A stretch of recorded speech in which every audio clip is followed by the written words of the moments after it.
Ketika Adam alaihi salatu wassalam belum lagi diciptakan, bumi yang kita pijak ini sudah ada penghuninya. Siapa penghuninya? Dari kalangan jin. Jinlah yang pertama kali menghuni bumi. Tetapi tabiat jin itu berbeda dengan manusia. Karena jin itu lebih banyak yang jahat dibandingkan yang baik. Berbeda dengan manusia, lebih banyak yang baik dibandingkan yang jahat.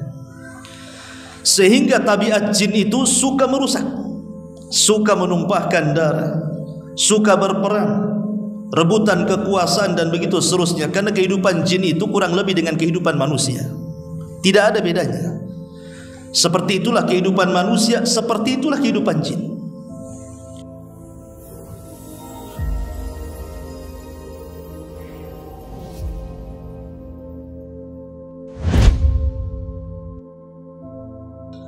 Bismillahirrahmanirrahim. Assalamualaikum warahmatullahi wabarakatuh.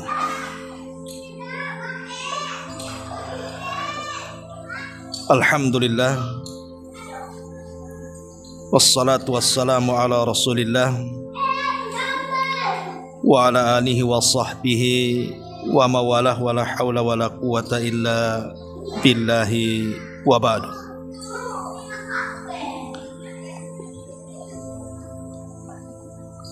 Alhamdulillah, segala puja dan puji hanya milik Allah subhanahu wa ta'ala. Salawat dan juga salam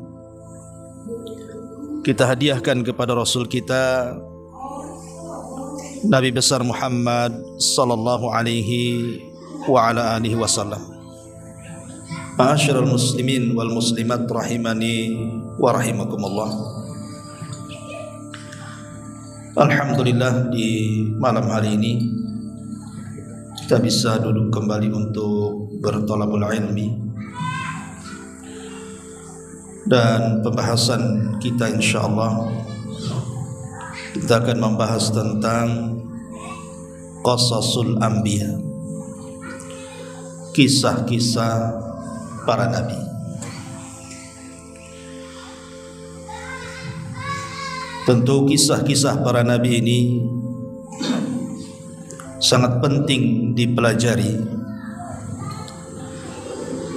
karena sepertiga Al-Quran itu bicara tentang kisah-kisah. Isi Quran itu kan terbagi menjadi tiga. Pertama, sepertiganya bicara tentang tauhid. Yang kedua, sepertiganya bicara tentang ahkam al-ibadah, hukum-hukum ibadah. Dan sepertiganya lagi bicara tentang al-qasas, kisah-kisah. Dan itulah metode Al-Quran, di mana Al-Quran mengajarkan kepada kita kisah-kisah ini supaya kita mudah untuk mengambil ibrah dan pelajaran. Tapi tentu karena Al-Quran sendiri bukan kitab sejarah, tapi kitab hidayah. Tentu ada kisah-kisah itu yang tidak diceritakan secara detail, tetapi Al-Quran hanya mengambil poin-poin tertentu yang bisa diambil hikmah dan pelajarannya. Sebab kalau ingin detail sampai menyebutkan nama, daerah, waktu dan begitu seterusnya, tentu kita mengacu kepada kitab sejarah. Tapi tetap acuan kisah-kisah para nabi ini mengambil daripada Al-Quranul Karim dan hadis-hadis Rasul, kemudian kita tambah sebagai pelezat dari kisah-kisah Israiliyat, kisah-kisah yang diambil dari Bani Israel. Karena di dalam Al-Quranul Karim dari 25 nabi dan rasul itu tidak semua dikisahkan secara detail. Ada nabi-nabi yang memang dikisahkan secara detail seperti Nabi Yusuf, bahkan satu surat lagi dikisahkan dari awal sampai akhir. Atau mungkin kisah Nabi Musa yang hampir sebagian besar Al-Quran menceritakannya. Atau kisah Nabi Ibrahim mungkin agak lengkap. Tapi ada nabi-nabi itu yang dikisahkan secara global saja, seperti kisah Nabi Syuaib, kisah Nabi Saleh, kisah Nabi Nuh. Tetapi anehnya ada juga nama nabi yang dicantumkan dalam Al-Quran itu tapi tidak ada kisahnya, seperti kisah Nabi Dzulkifli, Ilyasa, disebutkan namanya tetapi tidak ada kisahnya. Begitulah metode Al-Quranul Karim, di mana Al-Quranul Karim hanya mengkisahkan sesuatu yang hanya bisa diambil pelajaran oleh kita. Walaupun kisah-kisah ini kan bercerita tentang umat dulu, tetapi yang namanya Al-Quranul Karim secara kaidah usul tafsir, al-ibratu bi umumil lafzi la bi khususi sabab, bahwa sebuah pelajaran yang kita petik dalam Al-Quran itu karena mengambil umumnya lafaz, bukan khususnya sebab. Makanya kisah dalam Al-Quran itu bukan dongeng, bukan hanya sekedar untuk supaya kita mudah tidur kemudian mendengar kisahnya, bukan hanya sebatas itu. Tapi lebih dari itu, nanti kita akan petik pelajaran-pelajaran dari kisah-kisah para nabi ini, dan akan syarat dengan pelajaran. Dan Sufyan Ats-Tsauri rahimahullahu taala mengatakan bahwa kisah itu jundun min junudillah. Dia adalah tentara dari tentara Allah Subhanahu wa taala. Maknanya dengan kisah itu kita bisa memetik pelajaran dalam kondisi apa kita sekarang, maka kita akan tenang dengan melihat kisah-kisah itu. Contoh umpamanya, kalau seandainya di antara kita sekarang tertimpa musibah, anggaplah sakit berkepanjangan, maka kita bisa melihat kesabaran Nabi Ayub alaihi salatu wassalam yang ditimpa penyakit selama 18 tahun lamanya, dan dia sabar. Atau mungkin di antara kita ada yang kemudian diuji oleh Allah Subhanahu wa taala dengan penentangan dakwah kita ke masyarakat. Kita mengajak mereka tapi mereka menolaknya. Maka kita bisa melihat bagaimana Nuh alaihi salatu wassalam berdakwah 950 tahun, tidak ada yang mengikut kecuali sedikit. Bahkan Imam Ibnu Katsir menyebutkan setiap 20 tahun sekali baru dapat satu pengikut. Artinya kita bisa mengambil memetik hal itu. Ma'asyiral muslimin yang dimuliakan Allah Azza wa Jalla, dan banyak lagi segudang manfaat yang kita akan petik dari kisah-kisah ini. Tentu yang pertama kita akan kisahkan dari 25 nabi dan rasul adalah kisah Nabi Allah Adam alaihi salatu wassalam. Inilah yang kita akan kisahkan malam ini. Kisah Abul Bashar, bapak dari seluruh manusia. Ma'asyiral muslimin yang dimuliakan Allah Azza wa Jalla, kita mengacu kepada surah Al-Baqarah.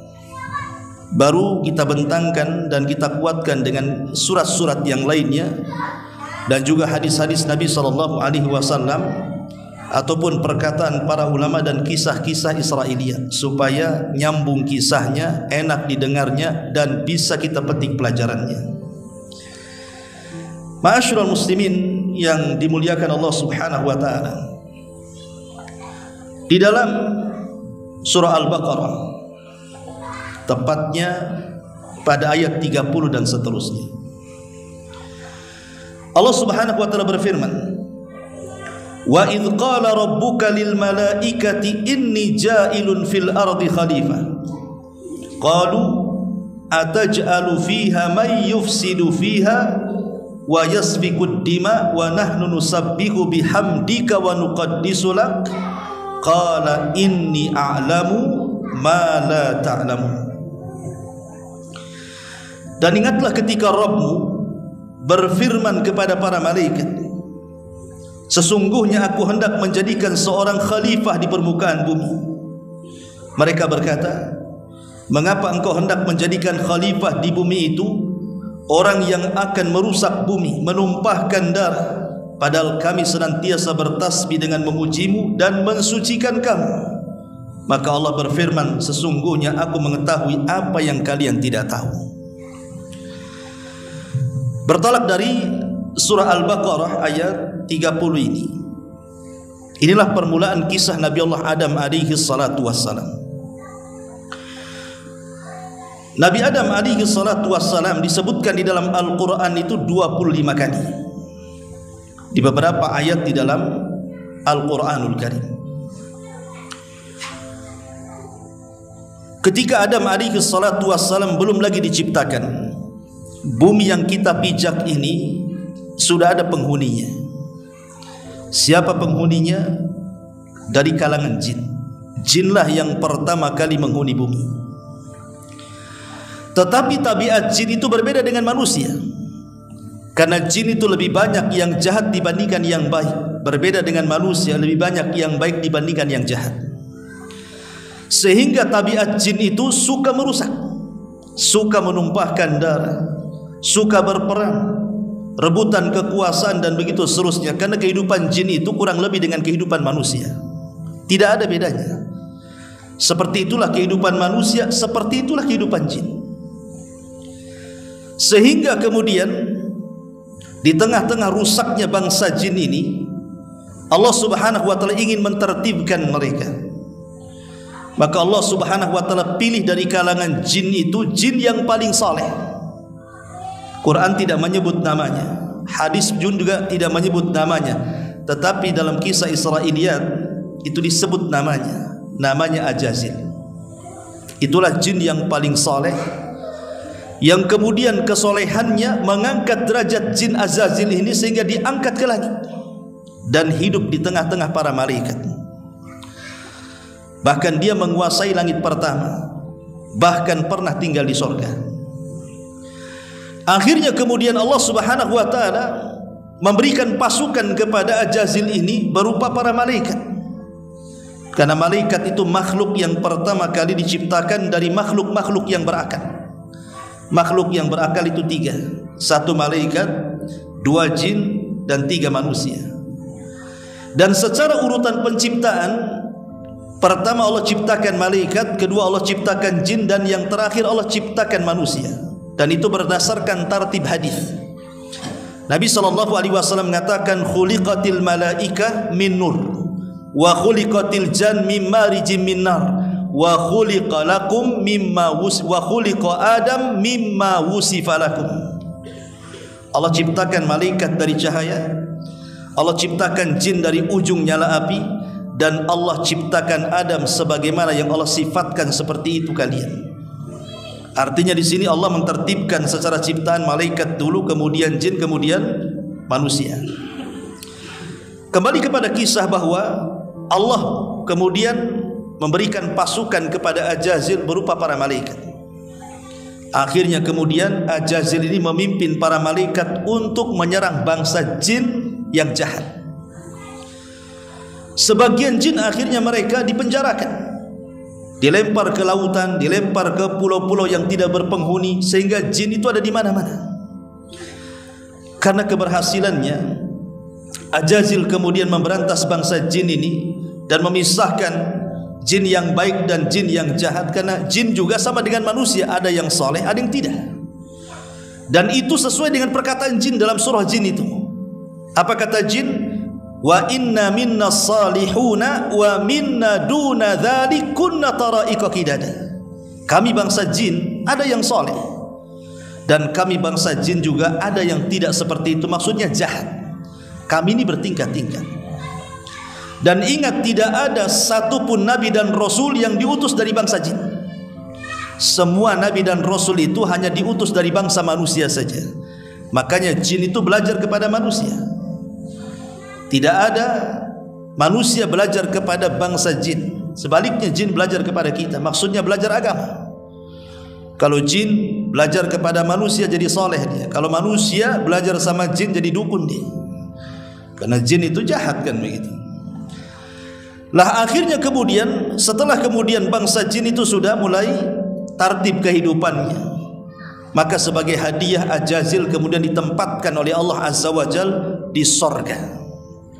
Dialah menjadi khazanatul jannah, penjaga sorga. Singkat cerita, akhirnya kemudian Allah Subhanahu wa taala hendak menciptakan makhluk makhluk yang akan bergenerasi. Artinya makhluk yang akan bergenerasi itu yang akan terus keberlangsungannya, yang disebut dengan khalifah. Khalifah itu artinya yakhlufu ba'duhu ba'dha, makhluk yang akan bergenerasi terus. Hilang generasi pertama, datang generasi kedua, hilang generasi kedua, datang generasi ketiga. Itulah yang disebut dengan manusia. Makanya di sini Allah Subhanahu wa taala memberitahu para malaikat. Dan Allah mengatakan, wa idh qala rabbuka lil malaikati inni ja'ilun fil ardi khalifah. Dan Rabbmu berkata kepada para malaikat, aku akan menciptakan makhluk yang akan menghuni bumi dan dia menjadi khalifah. Khalifah di sini artinya apa? Makhluk yang bergenerasi, yang akan terus, tidak keberlangsungannya akan terus ada. Malaikat ini berpikir, jangan-jangan Allah akan menciptakan makhluk seperti menciptakan jin. Karena jin itu kan perusak, suka menumpahkan darah, suka berperang. Jadi malaikat berpikir jangan-jangan makhluk yang akan diciptakan itu seperti mereka. Makanya kemudian malaikat mengatakan, ataj'alu fiha man yufsidu fiha wa yasfikud dima. Ya Rabb, apakah engkau akan menciptakan makhluk yang akan merusak bumi? Apakah engkau akan menciptakan makhluk yang akan menumpahkan darah? Lah, Adam aja belum diciptakan. Kenapa malaikat bicara seperti itu? Kan Adam belum diciptakan. Kenapa kemudian malaikat mengatakan seperti itu? Kata para ulama, ada 3 penafsiran. Penafsiran yang pertama, para malaikat mengkiaskan makhluk yang namanya Adam yang akan diciptakan beserta anak turunannya itu, dikiaskan kepada bangsa jin yang sebelumnya Allah telah ciptakan. Lihat, bangsa jin itu suka menumpahkan darah dan merusak bumi. Makanya malaikat mengkiaskan, jangan-jangan Adam seperti itu. Ini satu penafsiran. Penafsiran yang kedua, malaikat diperlihatkan bagaimana nanti Adam dan turunannya itu akan merusak. Karena apa yang dikatakan malaikat ada benarnya juga. Karena ketika Adam alaihissalam diberikan keturunan, anak-anaknya saling bunuh-membunuh. Qabil membunuh Habil, dan itu pembunuhan pertama. Tapi ada penafsiran yang ketiga, dan ini penafsiran yang wallahu a'lam mungkin agak mendekati kebenaran, bahwa malaikat itu hendak menawarkan diri. Seolah-olah malaikat ingin mengatakan, ya Rabb, tidak perlulah kau ciptakan makhluk itu. Nanti dikhawatirkan makhluk yang kau ciptakan itu akan menumpahkan darah dan merusak bumi. Biar kami sajalah yang turun ke bumi. Biar kami yang turun ke bumi. Biar bumi dan langit bergema tasbih. Tidak usah kau ciptakan makhluk itu. Kalau kau menghendaki bahwa makhluk itu diciptakan untuk bertasbih memujimu, kami saja turunkan ke bumi. Biar kami yang bertasbih, biar kami yang mensucikan dirimu, sehingga bumi aman, tidak ada maksiat, tidak ada yang menumpahkan darah, tidak ada yang merusak. Biar kami saja, langit bumi kami ibadah, katanya. Tetapi Allah Subhanahu wa taala katakan apa? Inni a'lamu ma la ta'lamun. Hei para malaikat, aku lebih tahu ciptaanku dibandingkan dirimu. Karena terbukti setelah Allah Subhanahu wa taala menciptakan Adam alaihi salatu wassalam, lahir dari anak turunan Adam itu orang-orang mulia, lahir para nabi, lahir para rasul, lahir orang-orang baik, orang-orang soleh, para syuhada, dan sebagian mereka jauh lebih mulia dibandingkan para malaikat. Para nabi lebih mulia dibandingkan para malaikat. Artinya ini kalimat aku lebih tahu, kalian tidak tahu. Karena setelah Adam diciptakan, sekali lagi turunannya banyak orang-orang baik, banyak para nabi dan rasul yang menandingi kesolehan para malaikat. Ma'asyiral muslimin yang dimuliakan Allah Azza wa Jalla, setelah dialog seperti ini, maka mulailah kemudian Allah Subhanahu wa taala mulai menciptakan Adam alaihi salatu wasallam. Bagaimana caranya? Disebutkan di dalam sebuah riwayat. Riwayat ini dijelaskan oleh ahli tafsir, salah satunya Imam Asy-Syinkiti rahimahullah dan yang lainnya, mengatakan dari Abdullah bin Mas'ud radhiyallahu anhu. Jadi ketika Allah Subhanahu wa taala hendak memulai penciptaan itu, Allah utus malaikat Jibril ke mana? Ke bumi. Untuk apa? Untuk mengambil tanah di bumi. Itulah bahan baku daripada Adam alaihi salam. Makanya Adam disebut Adam diambil dari adimul ardi. Tanah yang ada di permukaan bumi itu disebut adim. Makanya adim menjadi Adam karena tercipta dari tanah. Lah Jibril ketika hendak mengambil tanah itu, tiba-tiba bumi menolaknya. Kemudian bumi mengatakan di hadapan Jibril alaihi salatu wassalam, faqalatil ardu a'udzu billahi mink an tanqusa minni. Aku berlindung kepada Allah wahai Jibril, kalau engkau hendak mengurangi tanah yang ada di bumi ini, aku tidak akan kasih. Kenapa kemudian bumi takut? Kalau seandainya tanah diambil oleh Jibril kemudian diciptakan makhluk, karena khawatir dari makhluk ciptaannya itu atau makhluk dari bahan baku bumi itu, kemudian mereka menjadi jahat, bahkan sebagian mereka masuk neraka. Makanya bumi menolaknya, nggak mau. Karena tidak berhasil, akhirnya Jibril pun naik lagi ke langit melaporkan perkara ini kepada Allah Azza wa Jalla bahwa bumi tidak mau diambil tanahnya. Akhirnya kemudian Allah Subhanahu wa taala mengutus Mikail. Rupanya bumi pun sama berlindung kepada Allah dari Mikail untuk mengambil tanahnya. Terakhir Allah Subhanahu wa taala mengutus malakul maut, malaikat pencabut nyawa. Ketika bumi mengatakan a'udzu billahi mink, aku berlindung kepada Allah dari kamu wahai malakul maut untuk kau kurangi tanah yang ada di bumi, malaikat maut justru mengatakan aku pun berlindung kepada Allah kalau aku tidak mengambil tanah. Dibalik oleh malaikat maut. Akhirnya kemudian malaikat maut berhasil mengambil tanah itu, tentu dari berbagai macam tanah. Makanya dalam hadis Nabi SAW dari Abu Musa al-Ash'ari radhiyallahu an, Nabi SAW mengatakan innallaha khalaqa Adam min qabdatin qabadaha min jami'il ardi. Allah ketika menciptakan Adam diambil dari segenggam tanah dari semua jenis tanah bumi. Faja'a banu Adam ala qadril ardi ja'a minhumul ahmar wal abyad wal aswadu wa baina dhalik was sahlu wal hazlu wal khabithu wat tayyibu zada fil hadits Yahya wa baina dhalika wal ikhbar fi hadits Yazid. Kemudian kata Nabi SAW, kemudian keturunannya datang dengan beragam sesuai dengan unsur tanah. Ada di antara mereka yang berkulit merah, ada di antara mereka yang berkulit hitam, ada di antara mereka yang berwarna-warna. Ada yang lembut, ada yang kasar, ada yang buruk, ada yang baik, dan ada di antara itu semuanya. Jadi ketika malaikat maut mengambil tanah itu, maka malaikat maut mengambil tanah dari berbagai macam warna tanah dan dari berbagai macam sifat tanah. Jadi diambil tanah hitam sedikit, diambil tanah putih sedikit, diambil tanah merah sedikit, nanti tanah keras sedikit, tanah lembek sedikit, dan begitu seterusnya. Karena ini akan menjadi sifat manusia kelak. Makanya wajar kalau seandainya manusia itu ada yang kulitnya putih, mungkin diambil dari tanah putih, kan itu ya. Ada yang mungkin warnanya merah, diambil dari warna merah. Ada yang mungkin tanahnya kulitnya berwarna hitam, mungkin diambil dari kulit hitam, kan itu. Ada yang mungkin campuran warna, itu mungkin campuran tanahnya.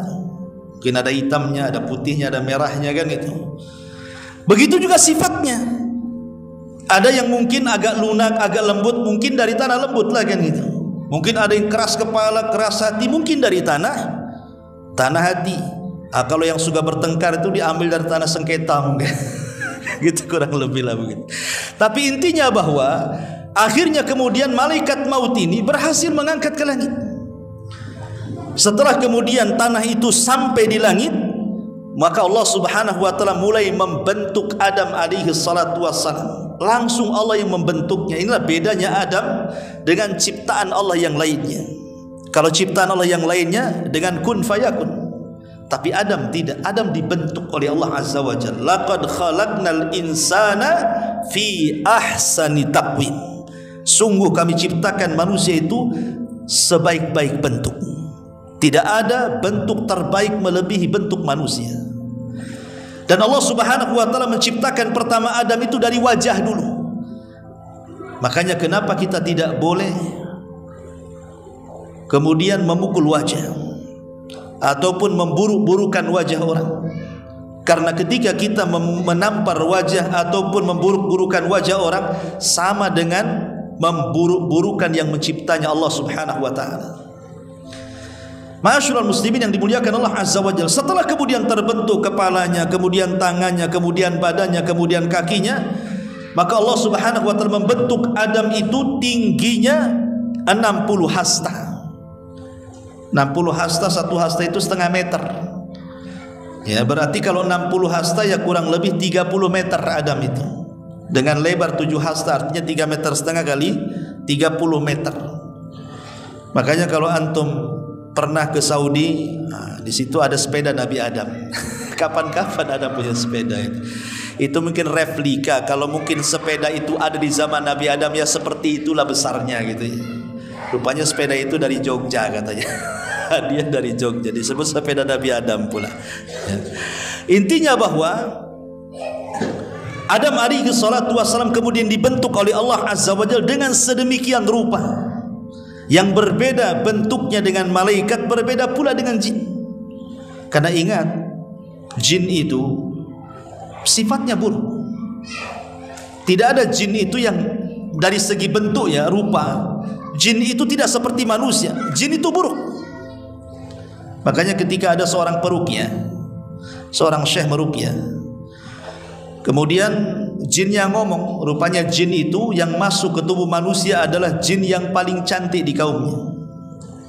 Jin yang paling cantik di kaumnya itu, dia ngaku jin yang paling cantik di kaumnya, masuk ke raga orang itu. Jadi sama syekh diruqyah. Kemudian ketika ditanya bentuknya, dia mengatakan aku memiliki 9 kaki katanya. Ya buat apa juga kan? Kalau ada gadis cantik kakinya 9, kira-kira mau enggak tuh? Itu namanya gurita. Itu namanya sotong bahasa gitu ya. Jadi itulah bentuk jin kayak gitu. Jin itu tidak ada yang baik, bentuknya aja jelek.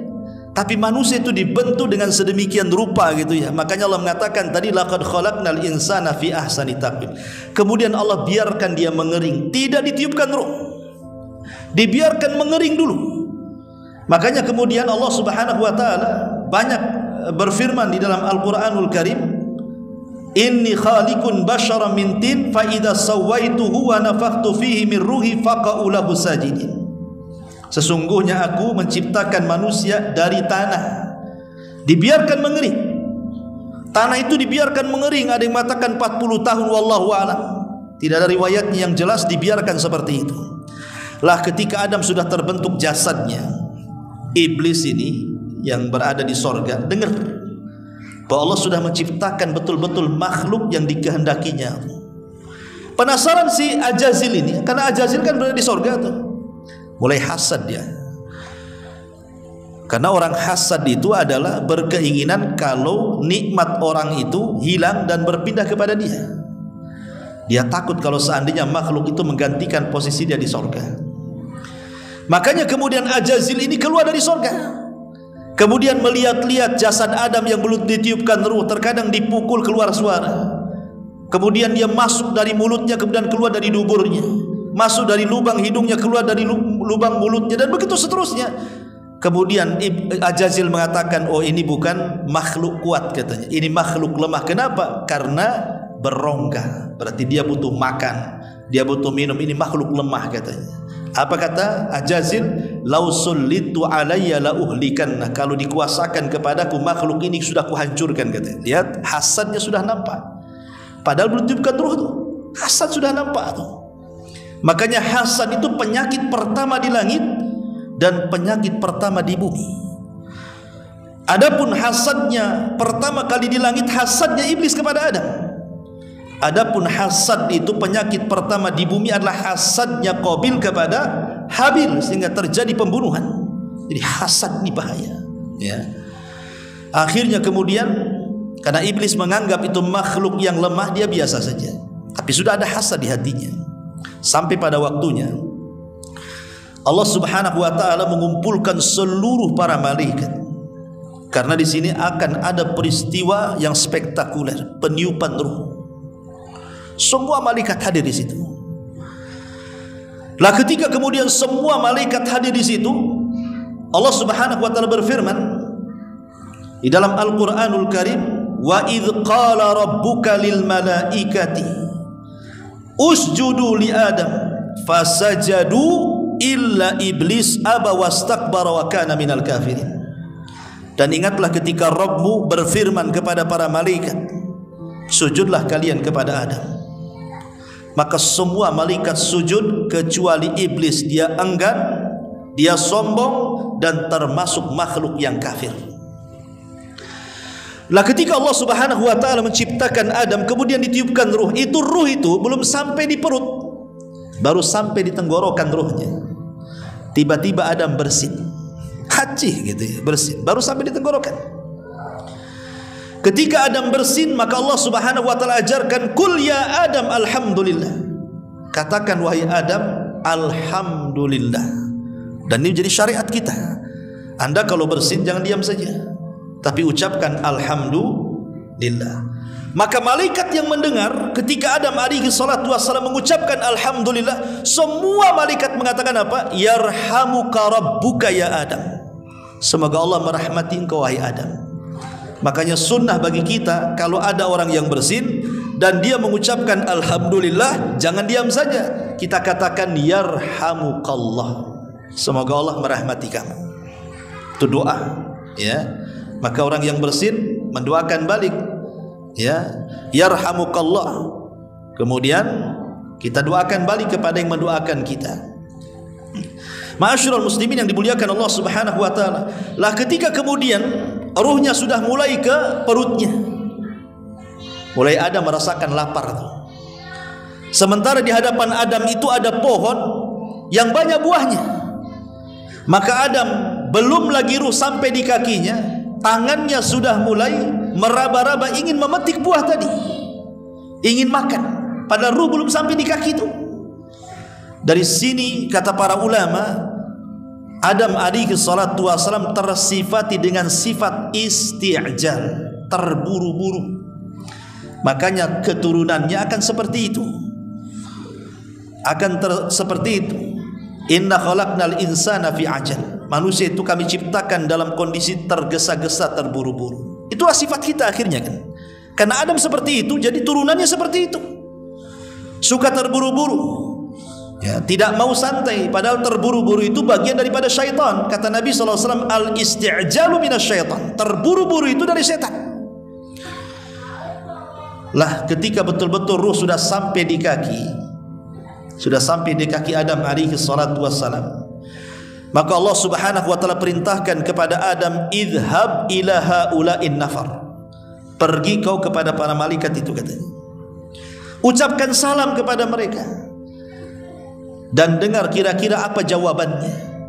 Maka Adam pun menghadap para malaikat dan mengucapkan salam, assalamu alaikum. Maka para malaikat menjawab, waalaikumsalam warahmatullahi wabarakatuh. Maka Allah mengatakan, ya Adam, itulah bentuk penghormatanmu dan penghormatan seluruh keturunanmu. Jadi kalau kita menghormati orang, maka kita ucapkan salam. Lah ketika kemudian semata-mata ruh itu masuk ke raga Adam, maka Allah Subhanahu wa taala katakan, fa idza sawaituhu wa nafakhtu fihi min ruhi faqa'u lahu sajidin. Allah mengatakan, apabila sudah kusempurnakan ciptaan Adam, semata-mata ruh sudah masuk ke jasad Adam, hei para malaikat, sujud kalian kepada Adam. Jadi perintah Allah, semata-mata ruh itu masuk ke dalam jasad Adam, maka semua malaikat harus sujud. Dari sini kita tahu bahwa malaikat sujud itu kepada siapa? Bukan kepada raganya Adam, tetapi kepada ruhnya Adam. Kenapa? Karena Allah Subhanahu wa taala mengatakan min ruhi, dari ruhku. Makhluk apabila diidofahkan, dinasabkan kepada Allah, maka makhluk itu punya kemuliaan. Contoh Ka'bah disebut Baitullah, rumahnya Allah. Ketika rumah itu dinasabkan kepada Allah, berarti punya kemuliaan. Atau contoh mujizat Nabi Saleh, naqatullah, untanya Allah. Berarti unta itu memiliki kemuliaan di antara unta-unta yang lainnya. Kenapa? Karena dinasabkan kepada Allah. Termasuk ruh Adam. Min ruhi, dari ruhku, artinya ruhnya Adam dinasabkan kepada Allah. Berarti ruh itu punya kemuliaan. Jadi ketika malaikat itu sujud, bukan sujud kepada raga Adam, tapi sujud kepada ruh yang merupakan kemuliaan karena dinasabkan kepada Allah Subhanahu wa taala. Dari sini kita tahu bahwa raga tanpa ruh tidak akan mulia. Tapi kalau raga ada ruhnya, dipastikan dia mulia. Contoh presiden. Presiden kalau masih ada ruhnya, masih bisa berjalan, bisa bicara, bisa mendengar, bisa melihat, bisa berpikir, dihormati dia. Coba dicabut ruh presiden, jadi bangkai dia, terbujur kaku, diusung keranda, dimasukkan ke lubang yang 1 kali 1,5 meter. Siapa yang memuliakan? Sudah jadi nggak ada ruhnya. Jadi manusia itu mulia karena ada ruhnya. Kalau tidak ada ruhnya, tidak akan mulia manusia itu. Coba saja orang yang dihormati di Batam ini siapa? Ketika mati jangan dikubur, letakkan di jalan raya 4 hari saja. Sampai dia busuk, siapa yang mendekati dia? Nggak ada yang berani. Nggak ada. Lihat Abu Lahab. Abu Lahab itu ketika dia meninggal, dia sedang safar, sakit kemudian meninggal. Tidak ada yang menguburkan sampai jasadnya bau busuk. Akhirnya menguburkannya dengan cara apa? Dilempari batu. Akhirnya numpuk batunya. Itulah kuburannya Abu Lahab itu. Karena jasad ini kalau sudah tidak ada ruhnya, tidak ada kemuliaan di dalamnya. Jadi malaikat itu sujud kepada Adam, itu maksudnya sujud kepada ruh yang dimasukkan ke dalam Adam. Itu satu penafsiran. Ada yang mengatakan bahwa sujudnya malaikat kepada Adam itu karena Adam dijadikan kiblat oleh para malaikat, sama dengan kita sujud ke Ka'bah karena Ka'bah itu jadikan kiblat, bukan kita menyembah Ka'bah. Ada juga yang mengatakan seperti itu. Tapi yang jelas bahwa sujudnya malaikat kepada Adam bukan sujud ibadah, tapi sujud penghormatan. Karena sujud ibadah tidak boleh diberikan kecuali kepada Allah. La tasjudu lisyamsi wala lil qamar wasjudu lilladzi khalaqahunna in kuntum iyyahu ta'budun. Jangan kalian sujud kepada matahari dan bulan, tapi sujudlah kepada zat yang menciptakan keduanya kalau kalian benar-benar beribadah kepada Allah. Sujud ibadah tidak boleh diberikan kecuali kepada Allah. Lalu maksudnya sujud apa di sini? Sujud penghormatan. Kalau tentara menghormati dengan cara seperti ini, maka malaikat menghormati Adam dengan cara sujud. Begitu maksudnya. Masalahnya, iblis itu ada di tengah-tengah malaikat. Ajazil itu ada di tengah-tengah malaikat. Ketika semua malaikat sujud, Ajazil pula tak mau sujud. Makanya kemudian Allah Subhanahu wa taala panggil Ajazil ini, yang kelak akan jadi iblis. Allah mengatakan kepada Ajazil ini, ma mana'aka alla tasjuda id amartu. Apa yang mencegah kamu untuk sujud ketika aku memerintahkan engkau sujud? Apa kata Ajazil? Ana khairum minhu khalaqtani min nar wa khalaqtahu min tin. Ya Rabb, aku lebih baik dibandingkan Adam, katanya. Kenapa? Karena aku tercipta dari api, sementara kau ciptakan Adam dari tanah. Maksudnya apa iblis ini ngomong begini? Ajazil ini ngomong begini. Maksudnya begini, Ajazil ini yang kelak akan jadi iblis ini, dia menganggap bahwa posisi dia itu lebih mendekati malaikat dibandingkan Adam dengan malaikat. Kenapa? Karena malaikat tercipta dari cahaya, aku tercipta dari api. Api dengan cahaya mendekati. Ya kan, api dengan cahaya kan mendekati kan, karena dari api itu keluar cahaya. Loh, sementara tanah dengan cahaya mana bisa, nggak ada dekat-dekatnya pun tidak. Jadi seolah-olah Ajazil ini mengatakan aku lebih dekat dengan malaikat, berarti aku lebih mulia dibandingkan Adam yang kuciptakan dari tanah. Makanya dia dengan sombongnya mengatakan seperti itu.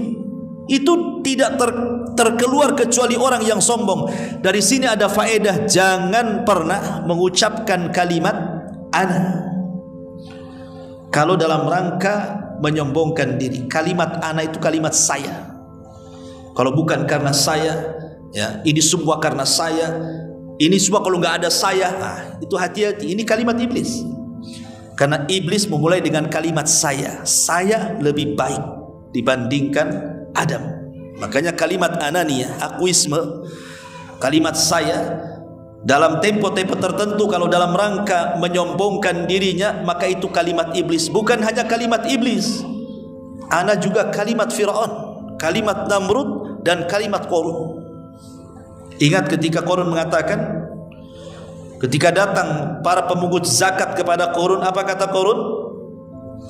Dia mengatakan, enak saja Musa itu, katanya, datang menyuruh orang untuk mengambil zakat saya, padahal kekayaan saya ini aku yang dapat, katanya.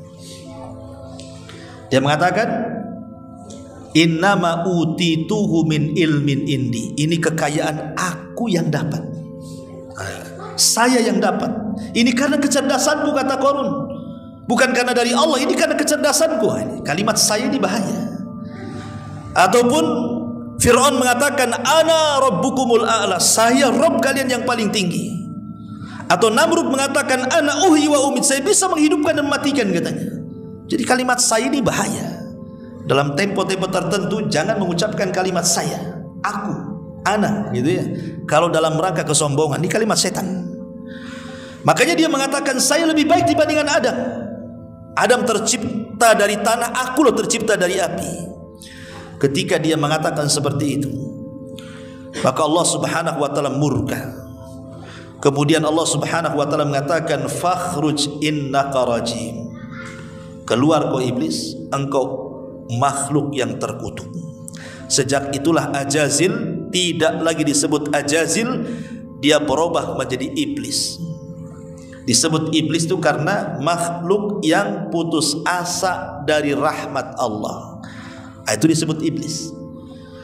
Berubah dia jadi iblis tuh. Bayangkan, jin yang paling soleh menjadi jin yang paling jahat. Dari sini ada faedah bahwa kesolehan itu harus dijaga. Kesolehan itu harus dijaga. Lihat, Ajazil ini jin yang paling soleh, karena saking solehnya Allah hadiahi dia tinggal di sorga. Tapi belakangan menjadi jin yang paling jahat dan menjadi iblis. Kalau kita tidak mempertahankan kesolehan, jangan-jangan kita jadi iblis pula. Karena amal itu ditentukan bukan awalnya, tapi akhirnya. Kata Rasul, innal a'mal bi khawatimiha. Amal itu ditentukan akhirnya. Betapa banyak awalnya soleh, akhirnya pula jadi jahat, seperti iblis. Ya. Ma'asyiral muslimin yang dimuliakan Allah Subhanahu wa taala, para malaikat ini ketika Adam sudah diciptakan, pada awalnya kan malaikat ini menganggap bahwa makhluk itu akan menjadi perusak, penumpah darah. Tapi kenyataannya tidak demikian. Justru Allah Subhanahu wa taala ingin membuktikan ciptaannya jauh lebih mulia dibandingkan para malaikat setelah tercipta Adam. Dengan cara apa? Dengan cara Allah ajarkan pengetahuan. Maka ayat selanjutnya 31-nya Al-Baqarah, Allah mengatakan, wa 'allama Adamal asma'a kullaha thumma aradahum 'alal malaikati faqala anbi'uni bi asma'i haula'i in kuntum shadiqin. Qalu subhanaka la ilma lana illa ma 'allamtana innaka antal alimul hakim. Dan dia mengajarkan kepada Adam nama-nama benda-benda seluruhnya. Kemudian dia mengemukakan kepada para malaikat. Lalu Allah berfirman, sebutkanlah kepadaku nama-nama benda-benda jika kalian memang benar-benar orang-orang yang mengetahui. Maka malaikat mengatakan, maha suci engkau ya Rabb, tidak ada yang kami ketahui selain apa yang kau ajarkan kepada kami. Sesungguhnya engkaulah yang maha mengetahui lagi maha bijaksana. Sebagian ahli tafsir mengatakan, apa yang dimaksud Allah mengajarkan pengetahuan kepada Adam itu? Sebagian ahli tafsir mengatakan bahwa maksudnya Allah mengajarkan bahasa kepada Adam, di mana Adam itu akan paham dengan bahasa seluruh anak turunannya. Jadi kalau seandainya Allah takdirkan Adam hidup di zaman sekarang, ketemu orang Jawa, Adam bisa bahasa Jawa. Ketemu orang Padang, Adam bisa bahasa Padang. Ketemu orang Alor, Adam bisa bahasa Alor. Ketemu orang Inggris, dia bisa bahasa Inggris. Ketemu dengan orang Rusia, bisa bahasa Rusia. ketemu dengan orang pedalaman, dia bisa tuh bahasa pedalaman itu. Ya. Itu maksudnya Allah mengajarkan kepada Adam pengetahuan itu maksudnya pengetahuan bahasa, di mana Adam akan paham seluruh bahasa anak turunannya sejak diciptakan sampai kiamat dibangkitkan. Dan orang yang menguasai bahasa, maka dia akan menguasai semuanya. Ya, lihat Bung Karno itu kan banyak tuh bahasa yang dikuasai itu. Makanya dia diplomasi yang luar biasa. Orator, bahasa banyak dia tahu. Tapi Bung Karno beda dengan Adam. Adam semua tahu bahasa. Bahasa apa aja dia tahu. Dan itu tidak dimiliki para malaikat yang seperti ini. Ya.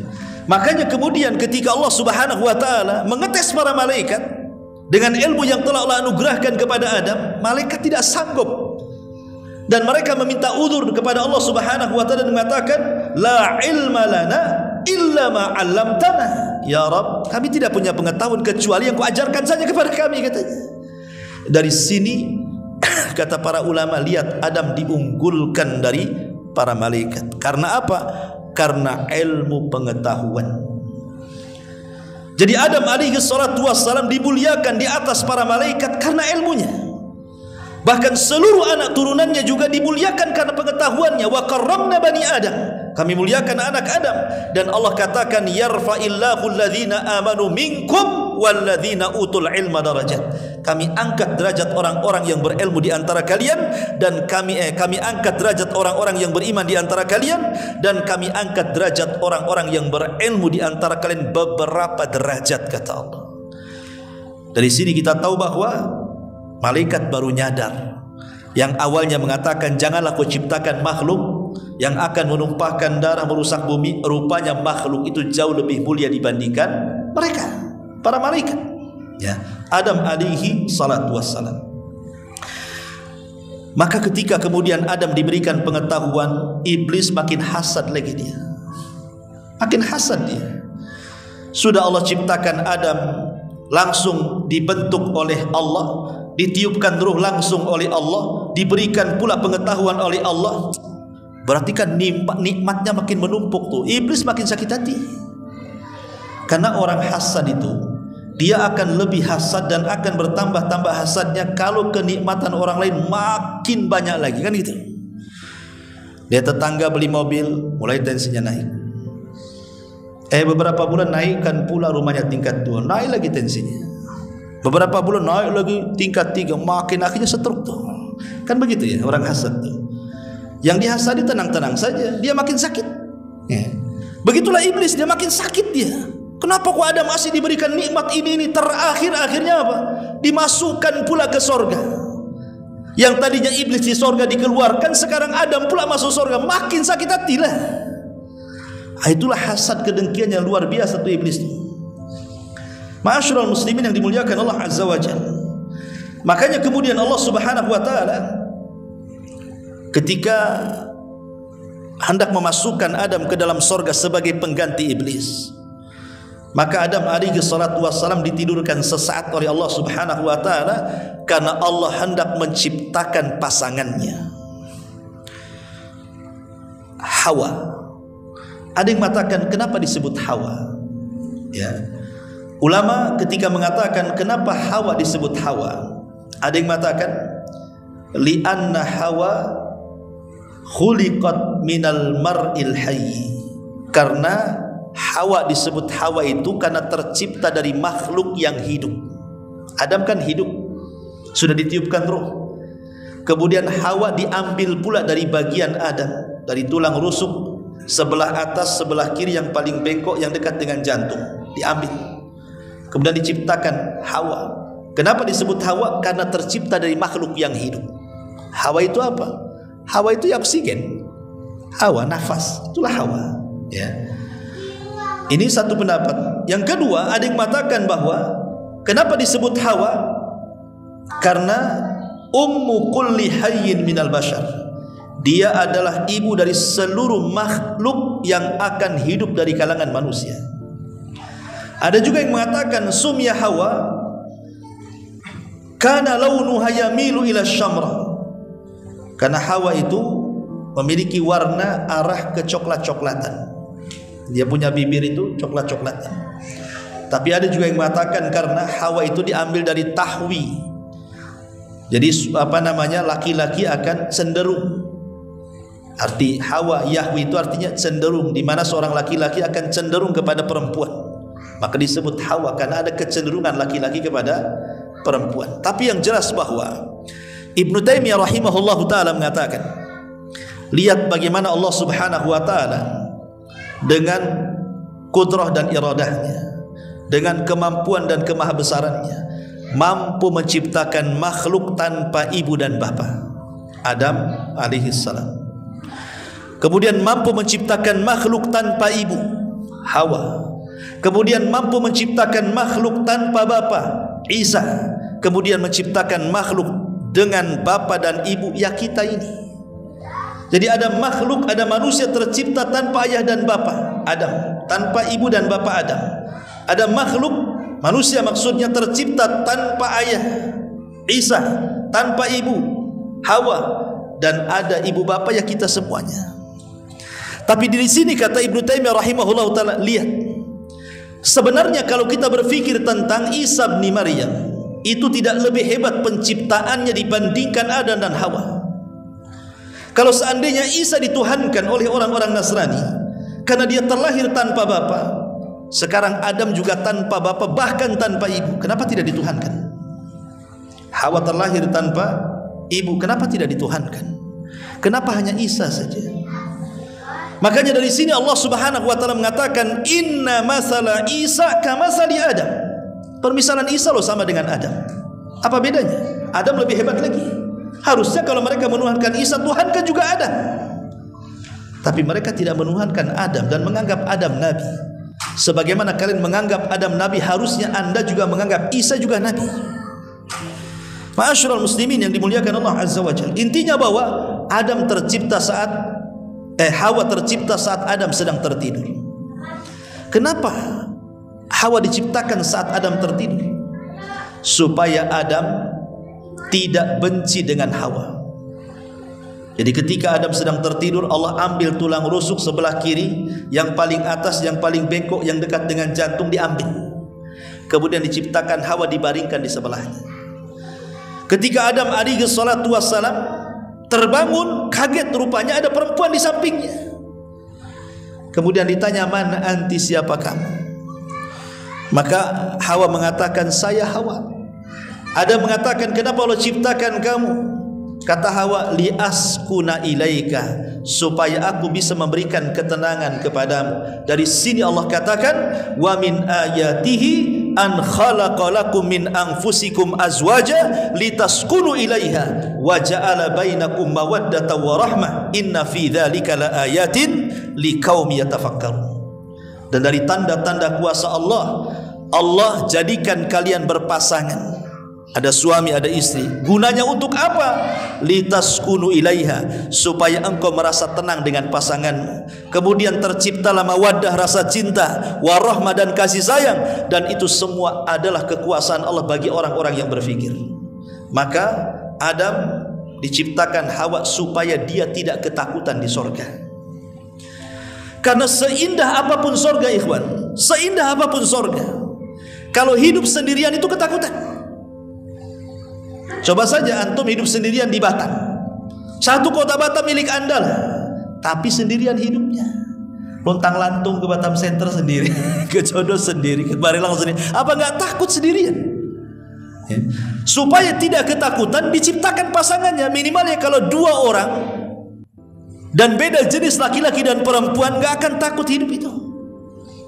Dulu kuburan itu hal yang menakutkan. Lewat kuburan saja kita lari.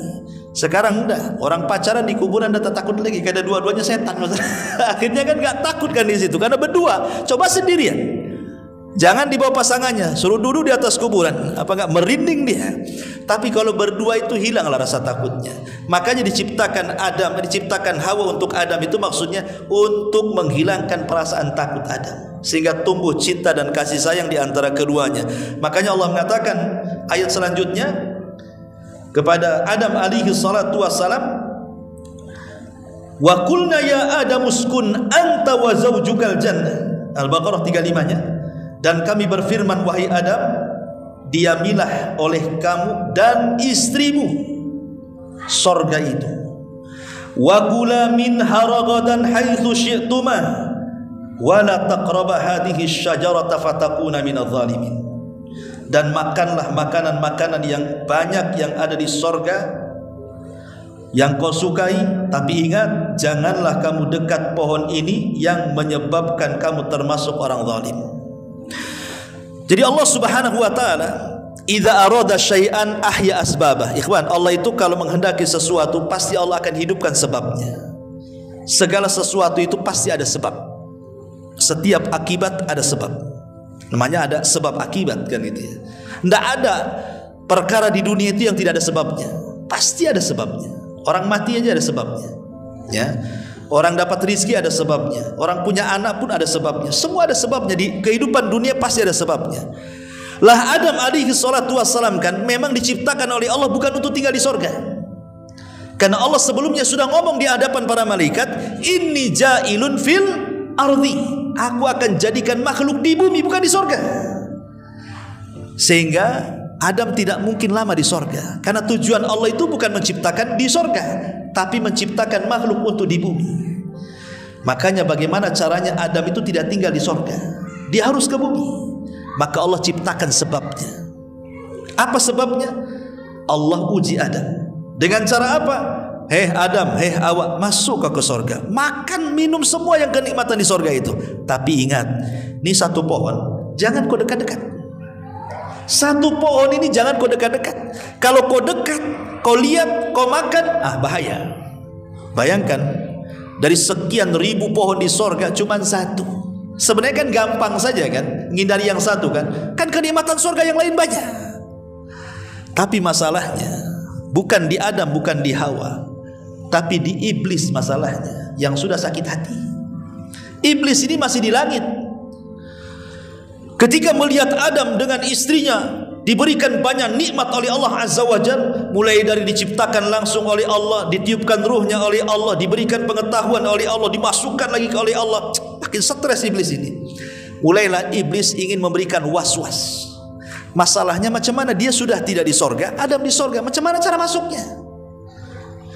Al-Imam Asy-Syinkiti rahimahullahu ta'ala menyebutkan dalam tafsirnya Adwail Bayan beberapa penafsiran para ulama. Yang pertama, mengambil kisah Israiliyat dari Abdullah bin Abbas radhiyallahu anhuma, bahwa Allah Subhanahu wa taala itu menciptakan ular yang sangat besar sekali, dan itu ular terindah yang Allah ciptakan di langit. Lah ular ini keluar masuk surga. Ya, ular ini keluar masuk surga. Memang Allah berkehendak seperti itu. Lah iblis ini mengambil kesempatan bekerja sama dengan ular itu. Akhirnya kemudian dia masuk ke dalam ular itu, kemudian berhasil keluar masuk surga. Ini satu pendapat. Tapi sekali lagi tidak ada Quran, tidak ada hadis Nabi, ini kisah Israiliyat. Ya. Dan kita tidak perlu berpegang dengan kisah Israiliyat. Kisah Israiliyat itu hanya pelezat kisah saja. Ingat ya, karena diambil dari Taurat, bukan dari Quran. Kita punya Quran. Pendapat yang kedua, sebenarnya tidak. Iblis itu tidak pernah masuk surga. Dia hanya berdiri di samping surga. Dia tidak bisa masuk surga karena sudah terusir. Cuman iblis ini memberikan was-was dari luar sorga. Bagaimana caranya? Tentu Allah berikan kekuasaan kepada iblis untuk memberikan was-was dari luar sorga ke dalam sorga. Dan Allah maha kuasa atas segala sesuatu. Karena ini kan ujian kepada Adam. Intinya bahwa entah iblis masuk ke dalam ular dan berhasil masuk ke dalam sorga, atau mungkin iblis tidak masuk ke dalam sorga berdasarkan zahirnya Quran gitu ya. Tapi yang jelas bahwa iblis berhasil memberikan was-was ke dalam hati Adam dan Hawa. Apa was-wasnya? Iblis mengatakan kepada Adam, ya Adam, kenapa Allah larang dekat-dekat pohon larangan itu? Sebenarnya karena dua perkara, dan itu disebutkan dalam Quran, antakuna malakaini au takuna minal khalidin. Karena kalau engkau makan buah itu, engkau jadi malaikat atau engkau jadi orang yang kekal.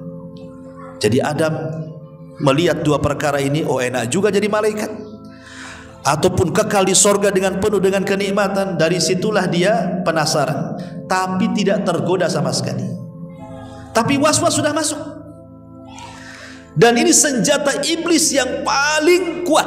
Iblis itu kalau ngajak kita maksiat, tidak mungkin didorongnya kita zina kamu, minum khamar kamu, ayo kita ke diskotik, ayo kita berbuat maksiat. Tidak. Iblis itu tidak pernah nyeret kita, dorong kita, narik tangan kita. Tidak. Iblis itu kalau nyuruh maksiat, dia cukup ngasih was-was saja.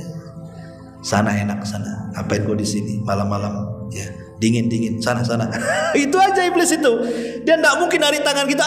Enggak, bukan kayak gitu dia. Dia cukup ngasih was-was saja. Ngapain kau temenung di sini? Bagus kau berangkat ke Nagoya sana. Nah, gitu aja dia. Tapi walaupun hanya itu, was-was itu, orang bisa bergerak maksiat loh ya. Itu hebatnya iblis tuh. Tapi Adam tidak bergeming dengan was-was itu. Akhirnya iblis karena putus asa tidak bisa menggoda Adam, dia cari trik yang kedua. Ingat, iblis itu banyak langkahnya. Namanya setan itu banyak langkah. Makanya Allah Subhanahu wa taala mengatakan apa? Wala tattabi'u khutuwati syaitan. Jangan kalian mengikuti langkah-langkah setan. Setan itu banyak langkahnya. Ketika dengan cara was-was tidak bisa, akhirnya apa? Dia menggunakan qasam. Qasam itu apa? Sumpah. Iblis mulai bersumpah di hadapan Adam. Wa qasamahuma inni lakuma laminan nasin. Hei Adam, demi Allah, kata iblis, demi Allah, kalau engkau makan buah larangan itu, kalau engkau dekat-dekat pohon itu, maka engkau akan jadi malaikat atau engkau pasti akan kekal. Wah, was-was meningkat jadi sumpah. Iblis bersumpah di alam para malaikat, di sorga lagi. Dan ketika itu tidak ada makhluk yang bersumpah untuk kedustaan. Ya Adam percaya sajalah kan begitu kan. Karena tidak mungkin ada orang bersumpah menyebut nama Allah untuk sebuah kedustaan di alam para malaikat dan di sorga. Ya Adam terima saja. Oh, jangan-jangan benar jadinya. Makanya kemudian trik-trik sumpah dusta ini dipakai oleh sekarang. Orang kalau berdusta supaya tidak nampak berdustanya, bersumpah dia, wallahi saya nggak melakukannya, padahal melakukannya. Terutama para pedagang tuh, asli bang, wallahi asli, demi Allah asli, padahal palsu kan gitu ya. Biasa sumpah-sumpah palsu itulah sumpah iblis ya. Akhirnya Adam karena mana mungkin orang bersumpah untuk kedustaan, dan itulah pertama kali orang bersumpah. Adam percaya. Akhirnya Adam pun mulai mendekati, padahal Allah sudah mengatakan wala taqraba, jangan dekat-dekat, sebab kalau dekat penasaran. Akhirnya didekati, mulai penasaran. Ditengok mulai penasaran, diraba mulai penasaran. Akhirnya kemudian diambillah 2 buah, satu diserahkan ke Hawa dan satu dipegang dia. Ada hadis yang lemah tapi tidak sahih hadisnya. Jadi ketika kemudian Adam ini memakan buah itu, baru di tenggorokan tersadar dia, astagfirullahaladzim. Akhirnya buah itu nempel di sini. Makanya laki-laki ada hukumnya sini. Kalau perempuan nggak ada, kalau laki-laki ada. Perempuan nggak ada kayak kita gini laki-laki. Katanya ini buah yang keselak Adam, katanya. Tapi riwayatnya lemah, riwayatnya tidak sahih.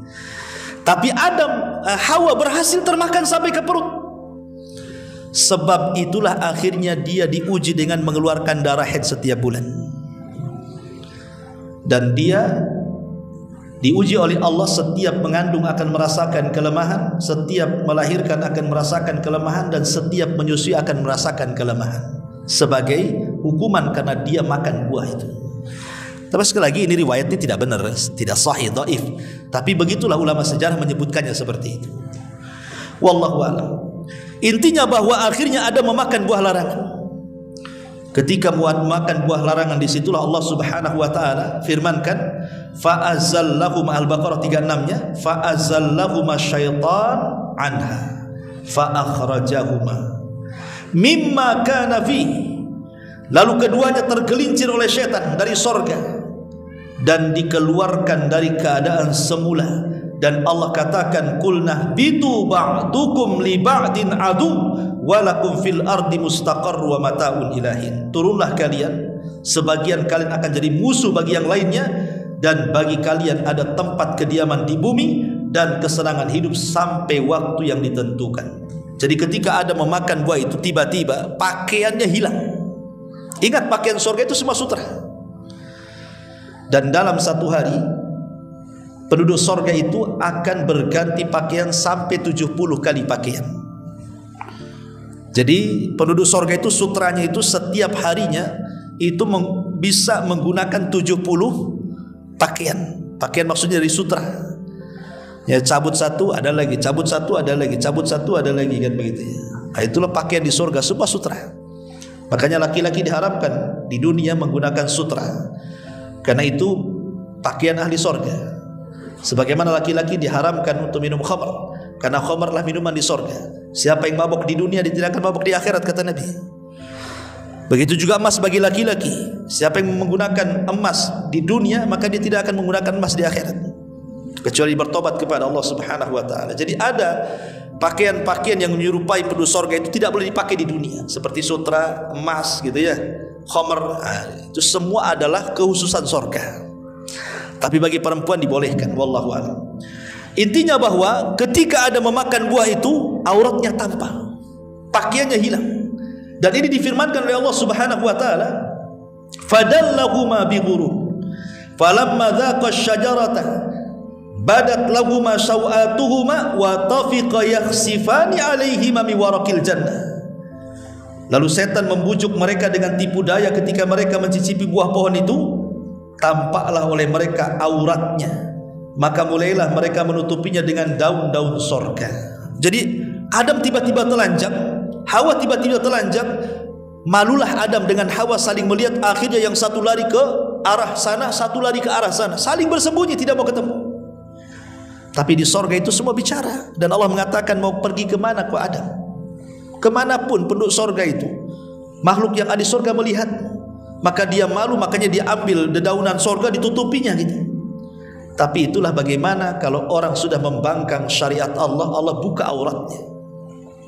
Nah, dari situlah kemudian Allah Subhanahu wa taala katakan, keluarlah kau dari sorga, turunlah ke bumi. Ada yang mengatakan bahwa ketika Adam alaihi salatu wassalam turun ke bumi, maka ada 4 makhluk yang ikut turun dengan Adam. Jadi ada 4 makhluk sorga yang ikut turun ke bumi bersama Adam alaihi salatu wassalam. Apa saja makhluk itu?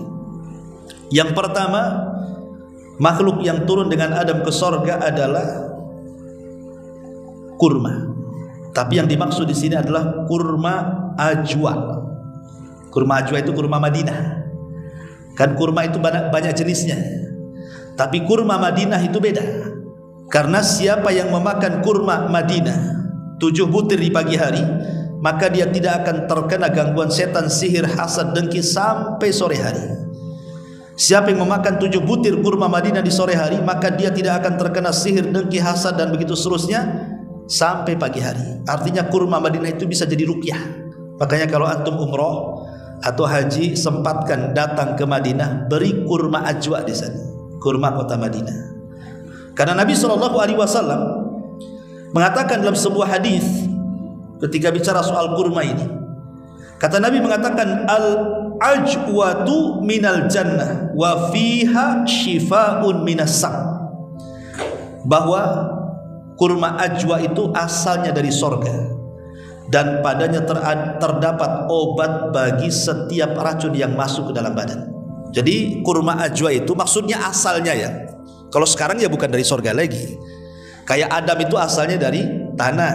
Kita dari tanah? Enggak, kalau kita ini ambil pisau kan enggak keluar tanah, darah kan itu ya. Maksudnya asalnya, Adam asalnya dari tanah, tapi turunannya kan bukan dari tanah. Ya dari sperma. Kemudian segumpal darah, kemudian segumpal daging, baru jadi orang kan gitu ya. Lah maksudnya pohon kurma yang pertama kali ajwa itulah dari sorga. Kemudian setelah berbuah, kemudian tumbuh biji-biji yang lainnya, ya bukan dari sorga lagi. Maksudnya asalnya dari sorga. Ini yang pertama. Yang kedua adalah Hajar Aswad. Hajar Aswad itu turun bersama Adam dari sorga. Dan itu berdasarkan hadis Nabi SAW, nazala al-hajarul aswad minal jannah wa huwa ashaddu bayadan minal laban fasawwadathu khotoya bani Adam. Kata Rasul, Hajar Aswad itu dari sorga. Dulu warnanya putih bercahaya, tapi menjadi hitam karena dosa-dosa anak Adam. Maka disebut Hajar Aswad. Hajar itu batu, aswad itu hitam, padahal dulunya putih. Tapi karena banyak dosa dilakukan Bani Adam, makanya akhirnya batu itu berubah jadi hitam. Sama dengan hati. Hati kita ini kalau tidak ada maksiat putih, tapi kalau sudah banyak maksiat jadi hitam juga hati kita. Kemudian yang kedua, yang ketiga, maqam Ibrahim, tempat pijakannya. Kalau habis tawaf kita disuruh solat di belakang maqam Ibrahim lah. Di bawah maqam itu ada bekas pijakan Nabi Ibrahim. Lah pijakannya itu dari sorga. Kata Nabi SAW ketika bicara tentang maqam Ibrahim, inna rukna wal maqam yakutatani min yakutil jannah tamasallahu nurahuma walau lam yatmis nurahuma la adha'ata ma bainal masyriqi wal maghrib. Sesungguhnya rukun dan maqam keduanya adalah dua permata dari sorga. Allah hapus cahayanya. Kalau Allah tidak hapus cahayanya, tentu cahaya itu akan menerangi barat dan timur, katanya. Ini yang ketiga. Dan yang terakhir adalah sungai Nil dan sungai Efrat. Kata Nabi SAW ketika bicara soal sungai Nil dan Efrat ini, ra'a arba'ata anharin, Nabi melihat 4 sungai, min asliha nahrani zahirani wa nahrani batinan, 2 sungai zahir, 2 sungai batin. Kemudian aku bertanya, ya Jibril, apa yang dimaksud sungai-sungai ini? Maka Jibril mengatakan, amma nahranil batinan, adapun 2 sungai yang batin yang tersembunyi itulah sungai-sungai di sorga. Wa amma zahiran, adapun sungai-sungai yang tampak adalah an-Nil wal Furat, maksudnya sungai Nil dan sungai Efrat. Maksudnya apa sungai Nil dan sungai Efrat? Maksudnya asal airnya, air yang pertama kali memenuhi sungai itu dari sorga. Ya sekarang bukan dari sorga lagi, maksudnya permulaannya, ya itulah dari sorga. Inilah makhluk yang turun bersama Adam. Pertanyaannya, Adam turun di mana? Memang Quran tidak menjelaskan Adam turun di mana. Kemudian hadis juga tidak menjelaskan Adam turun di mana. Tapi ada ijtihad para ulama yang kemudian mengatakan, ada yang mengatakan Adam itu turun di Sri Lanka. Di Sri Lanka di India sana. Tapi Hawa itu turun di Jeddah. Ini yang masyhur disebutkan ahli tafsir. Ya, jadi yang satu turun di Sri Lanka, yang satu turun di Jeddah. Kemudian saling cari. Ketika kemudian sudah dekat, maka tempat berdekatan disebut Muzdalifah. Kemudian ketika betul-betul ketemu, maka disebut Arafah. Kenapa Arafah disebut Arafah? Arafah itu artinya mengetahui. Ya, berarti Adam mengetahui Hawa, Hawa mengetahui Adam, maka tempatnya disebut Arafah. Makanya ada istilah padang Arafah. Itulah tempat pertemuan Adam dengan Hawa di situ, di Arafah. Disebut Arafah. Ya. Ma'asyiral muslimin yang dimuliakan Allah. Lah ketika kemudian Adam bertemu, disitulah Allah Subhanahu wa taala kemudian datang menemui Adam. Kemudian Allah Subhanahu wa taala mengajarkan kalimat taubat. Apa kalimat yang diajarkan Allah kepada Adam? Rabbana zalamna anfusana wa illam taghfir lana wa tarhamna lanakunanna minal khasirin. Inilah kalimat pertama yang diucapkan Adam di dunia. Inilah ucapan pertama. Adam belum bicara. Inilah kalimat pertama yang ada di dunia. Rabbana zalamna anfusana, ya Rabb kami telah mendolimi diri-diri kami. Fa illam taghfir lana, jika engkau tidak mengampuni kami, wa tarhamna, dan tidak memberikan kasihan kepada kami, lanakunanna minal khasirin, tentu kami termasuk orang-orang yang rugi. Ketika Adam diajari kalimat taubat oleh Allah, dan inilah kalimat yang diucapkan pertama Adam, maka Allah mengatakan fataba alaihi, Allah pun terima taubatnya Adam. Innahu kana tawwabur rahim, karena Allah zat yang maha penerima taubat. Tapi iblis, ada yang mengatakan iblis diturunkan di lautan. Makanya istana iblis itu ada di lautan. Sebagaimana hadis yang sahih, bahwa iblis itu punya istana di lautan. Dari istana itulah iblis menyebarkan orang-orangnya, pasukan-pasukannya untuk ke daratan menggoda anak-anak Adam. Ada yang berhasil menggoda orang yang sholat tidak sholat, orang yang puasa tidak puasa, dan begitu seterusnya. Tapi tidak bangga bagi iblis. Iblis hanya bangga ketika ada anak buahnya berhasil menceraikan suami istri, langsung bangkit, diambil piala, diletakkan di kepalanya, anta, engkau adalah pasukan terelitku, katanya. Kenapa? Karena kalau orang sholat tidak sholat, dosanya untuk dia saja, korbannya satu. Orang puasa tidak puasa, korbannya satu. Tapi kalau orang bercerai, itu korbannya banyak. Pertama istri jadi korban, suami jadi korban, anak-anak pula jadi korban. Akhirnya istrinya kawin lagi, suaminya tidak mengakui anaknya. Suaminya kawin lagi, istrinya tidak mengakui anaknya. Iblis datang, nak, ibu bapakmu tidak mengakui kamu, kau jadi anak angkat aku aja. Jadi anak angkat iblis. Itulah kasihan orang-orang yang bercerai itu. Korban semuanya. Ya. Jadi dari sini ma'asyiral muslimin yang dimuliakan Allah Azza wa Jalla, akhirnya Adam pun tobat. Ketika sudah tidak punya dosa lagi, maka dia kemudian bergerak ke mana? Bergerak ke tanah haram. Makanya dalam manasik haji, kalau kita sedang berada di padang Arafah, karena al-hajjul Arafah, ingat haji itu ditentukan dengan wukuf di Arafah. Maka siapa yang berdoa seperti doa Nabi Adam, Rabbana zalamna anfusana wa illam taghfir lana wa tarhamna lanakunanna minal khasirin, dan dia betul-betul ikhlas, maka dia pulang dari haji seperti bayi yang dilahirkan oleh ibunya, tidak punya dosa lagi, seperti Adam, tidak punya dosa. Maka dia masuk ke haram. Kemudian di situ malaikat membangun Ka'bah. Ingat, Ka'bah yang pertama bangun siapa? Malaikat. Maka mulailah Adam kemudian beribadah. Itulah tanah pertama Allah diibadahi di permukaan bumi. Sebelum ada tanah tempat ibadah, disitulah tempat ibadah. Jadi Mekah itu adalah tanah yang pertama kali diibadahi Allah di situ. Itulah Adam dengan Hawa beribadah di situ. Ma'asyiral muslimin yang dimuliakan Allah Azza wa Jalla, dari sinilah Allah Subhanahu wa taala perintahkan Adam untuk menggauli Hawa. Karena Allah sudah katakan bahwa dia akan menjadi makhluk yang bergenerasi. Harus ada generasi, dan itu harus kawin. Makanya kemudian Adam diilhamkan untuk menggauli Hawa. Dari sinilah kemudian Hawa Allah takdirkan hamil sampai 20 kali, dan setiap hamil selalu kembar, sehingga akhirnya Adam punya anak 40, ya. Dan setiap kembar pasti laki-laki dan perempuan, laki-laki dan perempuan.